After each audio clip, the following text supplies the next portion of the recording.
আপনি কি জানেন আমরা প্রথম যখন উত্তেজনার ঠেলায় ফেসবুক আইডি খুলে ফটো আপলোড দিই, সেই ফটোগুলোর কমেন্টগুলো কীরকম ছিল? যদি জানতে চান তাহলে অবশ্যই সম্পূর্ণ ভিডিওটি দেখবেন, আর ভালো লাগলে আপনার বন্ধুদের শেয়ার করে দিবেন।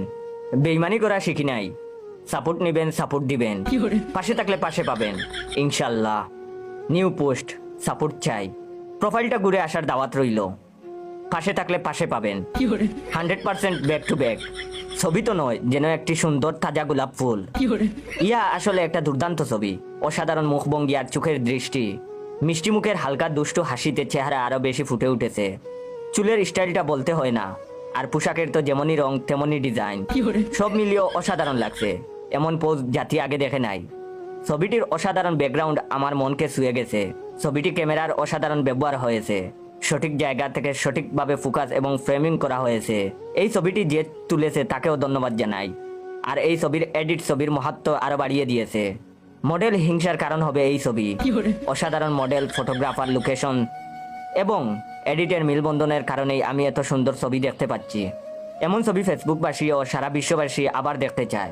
শেষে কিছু আবেগগীত কথা বলতে চাই। এত সুন্দর একটা ছবির পোস্ট কমেন্ট করতে পেরে আমি আজ আনন্দে বাসা হারিয়ে ফেলেছি। প্রথমেই বলে দিতে চাই, পোস্টে কমেন্ট করাটা খুব সহজ কাজ ছিল না। আমার চারপাশের প্রত্যেক মানুষ মাথার ঘাম পায়ে ফেলে আমাকে সাহায্য করেছেন এ পোস্টে কমেন্ট করতে। এজন্য আমি সবার আগে ধন্যবাদ দিতে চাই স্যার মার্ক জুগারবার্গকে। উনি না থাকলে আমি আজ এ পোস্টে কমেন্ট করতে পারতাম না। আমি ধন্যবাদ দেব আমার দাদাকে, যার জন্ম না হলে আমার বাবার জন্ম হতো না। ওয়েট, ভিডিওটা শেষ করার আগে আপনাদের কাছ থেকে একটু সময় নিচ্ছি। আপনারা আমার ভিডিওতে কমেন্ট করেন, জয় ভাই নতুন নতুন ভিডিও দেন না কেন?